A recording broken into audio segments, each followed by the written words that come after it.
नमस्कार, जम्मू संवाद में आपका स्वागत है और मैं हूं ललित खजूरिया। ये वो युवा हैं जिन्होंने भ्रष्टाचार के खिलाफ एक बिगुल फूका और बकायदा जम्मू कश्मीर के अंदर जो भ्रष्टाचार हुआ नौकरियों को लेकर उसको उजागर भी इन युवाओं ने किया।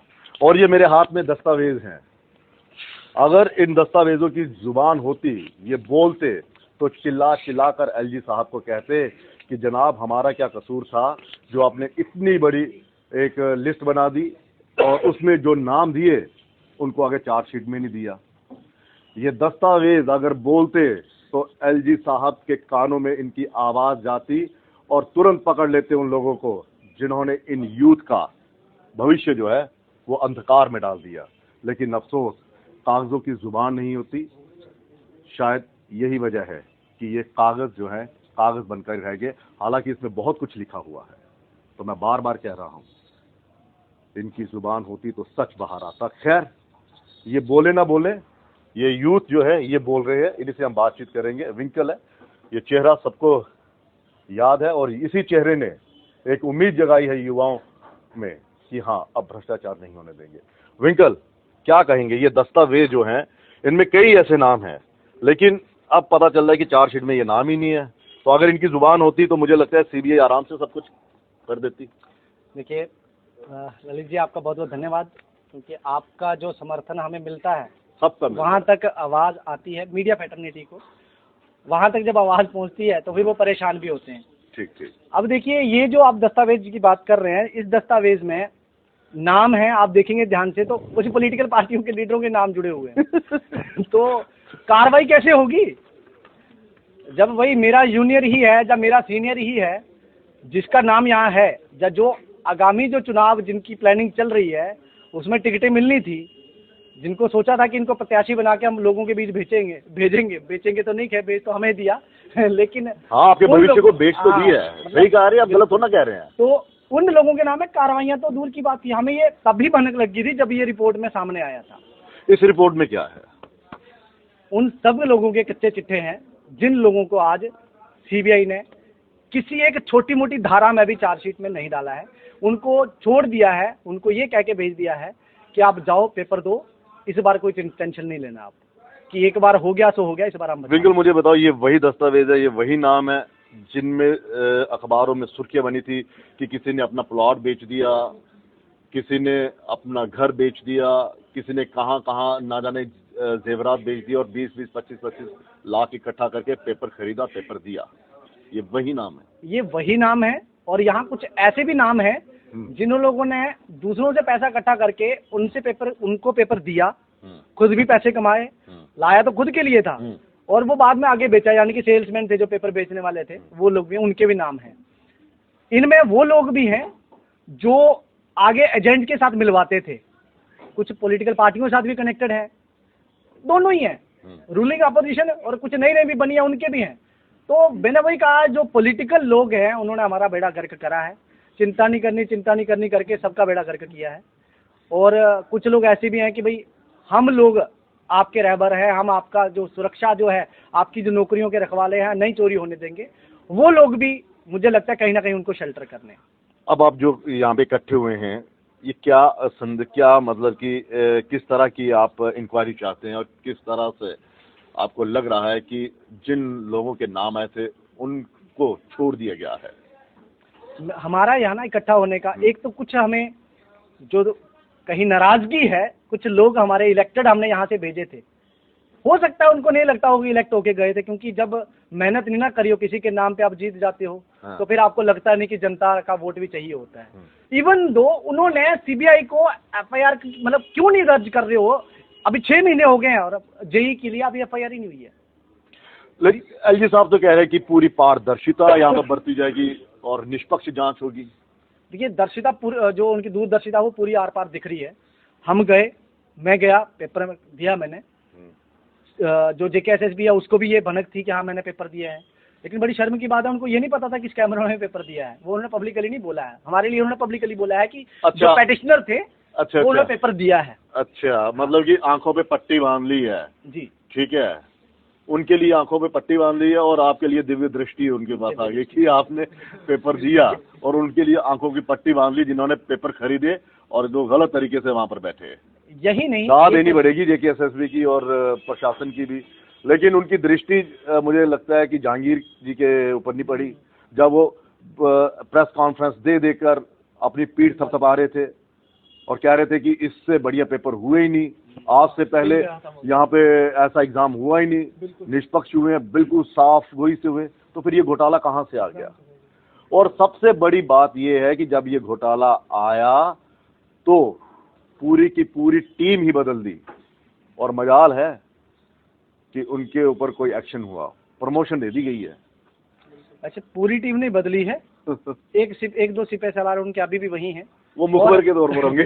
मुखबर कह दो या समर्थक के तौर पे कह दो कि किस तरह से कुछ लोगों को खास वहां बेनिफिट देना है, तभी तो टेंडर क्लॉज चेंज हुई। और इसी चलते जब कोर्ट ने कहा कि जुडिशियल इंक्वायरी होगी, रात को नींद नहीं आई है। सुबह जो मैं वही कह रहा हूँ, जो लोग 10 बजे 12 बजे तक दफ्तर नहीं पहुंचते अपने, वो 8 बजे हाई कोर्ट में पहुंचे हुए थे। और मेरे को तो चलो पहुंचना था, हम तो आम लोग हैं, काम कोई है नहीं है, क्या करना है। उनको इतना ज्यादा काम पड़ गया था, रात को सोए भी नहीं और सुबह 8 बजे वहां। अच्छा, ये चीज भी समय में नहीं आई कि उन्होंने कहा कि एग्जाम लेने दो इस एजेंसी को, लेकिन रिजल्ट मत निकालो जब तक इस पर सुनवाई नहीं होगी। ये फंडा भी समय में नहीं आ रहा। ये वैसे लोगों को ये धोखा लग रहा है, ये एग्जाम की बात ही नहीं थी। हाँ। वहां एक इंडिपेंडेंट कमेटी बनने वाली थी रिटायर्ड जज के अंडर। अच्छा। सरकार को डायरेक्शन थी, और जजमेंट में आप देखेंगे सेक्रेटरीट से ऑर्डर आ रहे हैं कि क्या करना है आपको। आप देखेंगे ना, ये एक स्टैट्यूटरी बॉडी है JKSSB, ये इंडिपेंडेंट है और इसको काम करने हैं इंडिपेंडेंटली। कैसे वहां से हो रहा है, जज ने तो पूछना था। और जो भी जज होंगे वो रूल ऑफ लॉ देखते हैं, वो ये नहीं देखते हैं कि हाँ भाई तू हमारे यहाँ का बड़े वाला बाबू है, चल कोई बात नहीं तू बोल सकता है, वो नहीं चलता। आप क्या कहेंगे? क्या इसका जो ये सारा जो घोटाला हुआ, इसमें नाम सामने आएंगे जिन बच्चों ने पेपर खरीदा, जिन्होंने अपने भविष्य को संवारने के लिए अपनी जमीनें बेच दी और आप लोगों का भविष्य अंधकार में डाल दिया? सर, बच्चों का नाम आएगा या नहीं आएगा, जैसे आपने कहा कि खालिद जहांगीर यहाँ पे डेली प्रेस कॉन्फ्रेंस देते थे। हाँ, वो पीड़ तो मैं इस चीज, सर हम गवाह हैं सर, मैं उसी के डिस्ट्रिक्ट से आता हूँ। मैं ये बोल रहा हूँ कि अगर यहाँ की मीडिया, यहाँ के प्रशासन या यहाँ के जितने भी सोसाइटी, अगर खालिद जहांगीर में इतना दम था, अगर वो इतना ऑनेस्ट था, अगर उससे गलती हुई, वो बोल रहा है मुझे पता नहीं था, मेरे जी नीचे से हो गया, एक बार उसे प्रेस कॉन्फ्रेंस क्यों नहीं की? तब से खालिद जहांगीर कहाँ गायब है?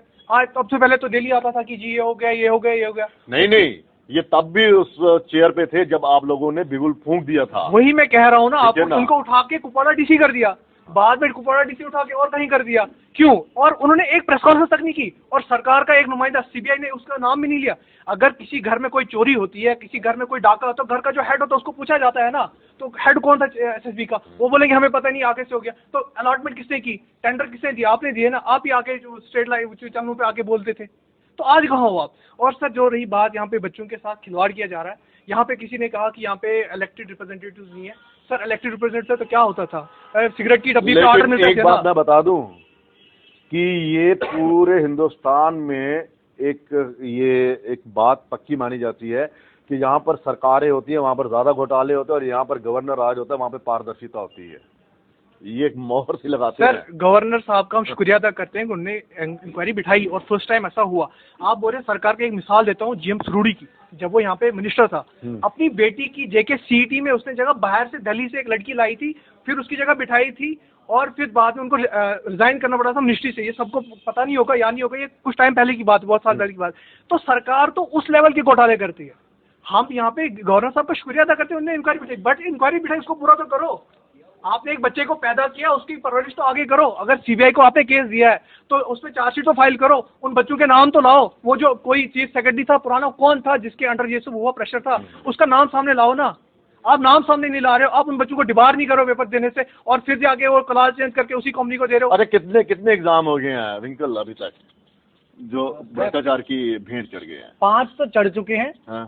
3 और है जिनकी ये जांच करा नहीं रहे हैं। 8 हो जाएंगे, और जम्मू कश्मीर मुझे लगता है रिकॉर्ड पे आ जाएगा।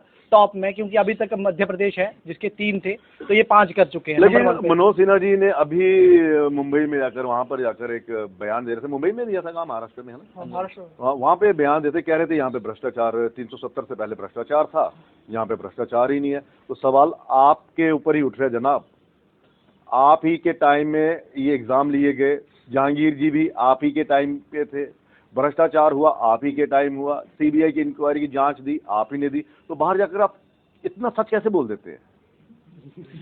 सर, यहाँ पे चीफ सेक्रेटरी साहब ने कहा था दिसंबर 2021 में, जब 4th क्लास की रिक्रूटमेंट हो रही थी, कि बेटा कि मार्च 2022 तक हमने 10,000 रिक्रूटमेंटें पूरी होगी। अभी भी 4th क्लास के ऑर्डर मिल रहे हैं। जहां तक बात करें कि और कौन से पेपर है, पीए का नाम आया है, डेली एक्सेलसियर पे आया था कि जो इंक्वायरी सीबीआई करी, उसमें यह भी आया है कि पंचायत अकाउंट असिस्टेंट में भी गड़बड़ी हुई है। अच्छा। तो अभी तक सीबीआई ऑफिशियली क्यों नहीं बता रही कि क्या उसमें भी गड़बड़ी हुई है? अगर हुई है तो उन बच्चों को क्यों नहीं सामने लाया जा रहा है? क्यों नहीं जवाब दिया जा रहा है? आता हूँ आपके पास, आप ही सब कुछ करना, रुको। क्या लगता है कुछ होगा या फिर ऐसे ही वो होता है ना, कुर्सी वाला खेल होता है कि तुम बैठो फिर जगह खाली होगी फिर वो बैठ जाएगा, फिर कौन सी रिवॉल्विंग चेयर वाला, वो खेल तो नहीं खेला जा रहा? सर आप सामने देख लो, सीबीआई जिसकी पहले हम लोगों ने ही मांग करी थी कि सीबीआई इंक्वायरी होगी, अब तो मान ही रहे थे तब ये सीबीआई को इंक्वायरी नहीं, अब सीबीआई इंक्वायरी तब तक घोटाला ही नहीं हुआ। बिल्कुल। और अब सीबीआई क्या कर रही है आप देख ही रहे हैं सर, 70 से 75 लोगों का लिस्ट में नाम है, अब सारे के सारे साफ हो चुके हैं, लिस्ट बिल्कुल साफ है। तो कहाँ से उम्मीद एस्पायरेंट करेंगे क्या? सर पढ़ने का मन नहीं करता हम लोगों का, आगे एग्जाम्स आने वाले, पढ़ेंगे क्या? ओवर एज हो गए हैं, 2 साल कोरोना खा गया, 370 से 1.5 साल इंटरनेट काट के रख दिया, 3.5 साल ये खा गया, और 1.5 साल हमारे स्कैम खा गए हैं। अभी दोबारा सुना कोरोना घंटी बजा रहा है, 2 साल और चले जाएंगे, हम तो 30 के 40 35 40 साल के हो जाएंगे। कितनी देर बेरोजगार रहना हमने? ये सब। हाँ विंकल जी, जो यहाँ के बाबूशाह है ना, देखो उनकी औकात देखो क्या है। गवर्नमेंट ऑफ इंडिया से वहाँ पार्लियामेंट में ये मिनिस्टर से बुलवाते हैं कि 30,000 नौकरी हमने दे दी है। हाँ। 3-4 दिन पहले ही ना 15,000 यहाँ कह रहे 15,000 है। मुझे ये नहीं समझ आता, इनको शर्म नहीं आती बोलते हुए कि बोल क्या रहे हैं? मैं कह रहा हूँ इतना सच कैसे बोल देते हैं? मतलब इतना धोखा खुद के साथ भी कर रहे हैं। अच्छा, खुद के इनके बच्चे हैं ना, उनके सामने भी फेस नहीं दिखा पाते, घर जाके वो पूछते पापा आप करके क्या आए हो? अच्छा, आपको लगता है कि रविंदर रैना जी से या फिर उस एमएलसी जो एक्स एमएलसी था, जिनको पता था पहले कि घोटाला हो गया, उससे इंक्वायरी हुई होगी क्या? बिल्कुल नहीं। उनसे कुछ पूछा? नहीं, ऑन रिकॉर्ड नहीं होगी, ऑफ रिकॉर्ड जरूर हुई होगी, क्योंकि कुछ लोगों के जो नाम थे ना वो कहीं ना कहीं तार जुड़ते थे, तो तभी वो पीछे हटे हैं। अभी फोन कहीं उधर ना उधर निकल आए, क्योंकि फोन जब कॉन्टैक्ट लिस्ट निकलती है ना, जब कॉल डिटेल निकलती है तो कहीं ना कहीं हुए होते हैं फोन, ये सबको पता है। मतलब बचाने की कोशिश और पर्दादारी की कोशिश। जो कुछ भी हुआ है उसे एक बयान के चलते हुआ है कि मैं फंसा तो सब फंस जाएंगे। अच्छा, अब क्या अगर हमने, हमारी ये मांग है कि हम जो सरकार रिक्रूटमेंट कर रही है उसमें सिर्फ गवर्नमेंट खुद करे, प्राइवेट प्लेयर नहीं चाहिए। ठीक है, प्राइवेट प्लेयर नहीं, जेकेएसएसबी अपना जो बॉडी है उसको थोड़ा और स्ट्रेंथन करिए, और जो रणबीर प्रेस है वो खाली बजट बनाने के लिए, अस्पतालों की पर्चियां नहीं है, वो कोई भी बना सकता है, और बिल बुकें कोई भी बना सकता है, कोई दिक्कत नहीं। उसमें प्राइवेट प्लेयर आ जाए, उसमें प्राइवेट प्लेयर वो इतने चालाक है, वहां वो मना कर देते हैं और प्राइवेट प्लेयरों से कराते हैं। लेकिन रणबीर प्रेस में पेपर जो है प्रिंट किया जा सकता है। जेकेएसएसबी को स्ट्रेंथन करिए। ह्यूमन रिसोर्स जो है वो सरकारी, जैसे पुलिस है, टीचिंग है ना, रेवेन्यू डिपार्टमेंट का तो नहीं कर सकते क्योंकि वो पहले ही बहुत बिकाऊ हैं, तो उनको छोड़िए, लेकिन टीचर जो है आज भी हैं। ठीक है, ये और कुछ हो सकता है, मंशा नहीं है। दूसरा डेडिकेटेड लॉ जो है पेपर लीक अगेंस्ट, आप आओ ना, डर तो नहीं है कहीं? देखिए सर, मैं डर तो नहीं लग रहा ना? देखिए डर किस चीज का है, जो था वो छिन गया, अब जो आने वाला है वो पहले से ही कॉन्ट्रैक्ट हो गए हैं। अच्छा, तो डर इस चीज का नहीं है, डर इस चीज का है कि यहाँ की स्टेट का भविष्य जो है वो अंधेरे में है। यहाँ की जो जितनी भी यूथ है, अपकमिंग यूथ है, उनको नौकरियां लेना मुश्किल है। जो पढ़े लिखे हैं, जो पैसे वाले हैं, उनके लिए इजी है, वो पढ़े ना पढ़े नौकरी, वो तो ये दस्तावेज बता रहे हैं, नौकरी मिल जाएगी। अब बात यहाँ आती है कि अगर हम एक लड़ाई लड़ने के लिए निकले हैं तो उस लड़ाई में हम कैसे कामयाब हो पाएंगे, क्योंकि यहाँ पे बड़े यहाँ पे जो अभी वर्तमान के गवर्नर है, जब यहाँ से ये जाएंगे उसके बाद ये भी गवर्नर सत्यपाल मलिक की तरह स्टेटमेंटें देंगे और सच बोलेंगे कि जम्मू कश्मीर में बहुत ज़्यादा करप्शन है। लेकिन जिस समय में यहाँ पे ये रूल कर रहे होते हैं उस समय इनको करप्शन नहीं दिखती है, उस समय ये बोलते हैं सब कुछ पारदर्शिता से हो रहा है। बहुत बहुत शुक्रिया, बहुत बहुत शुक्रिया। तो एलजी साहब, अब आपके यहाँ से जाने का इंतजार किया जा रहा है कि जब आप यहाँ से जाएंगे फिर आप हकीकत बताएंगे जम्मू कश्मीर में क्या है, क्योंकि सत्यपाल मलिक जी ने भी ऐसे ही किया था। जब तक यहाँ पर थे तब तक सब कुछ अच्छा था और याद भी आता था जब वो गोवा में चले गए थे कि मुझे जम्मू कश्मीर बड़ा याद आ रहा है। लेकिन जैसे ही मेघालय पहुंचे तो यहाँ पे भ्रष्टाचार भी आ गया और यहाँ पे उन करप्ट ऑफिसर्स को तरक्की देने वाली भी बात आपने कह दी। तो कुल मिलाकर ये है कि इन बच्चों का भविष्य जो है वो अंधकार में है, और अंधकार किसने फैलाया? आपके आला अधिकारियों ने फैलाया, जिन्होंने ये पेपर लीक किया। और मैं बार बार कह रहा हूं, अगर इन दस्तावेजों की जुबान होती तो चिल्ला चिल्ला कर बताते कि एलजी साहब, आप सिर्फ जांच के आदेश जो आपने दिए हैं वो आंखों की पट्टी है, आंखों पर पट्टी बांधी है, छलावा कर रहे हैं, हकीकत कुछ हो रही है। फिलहाल इजाजत दीजिए, नमस्कार।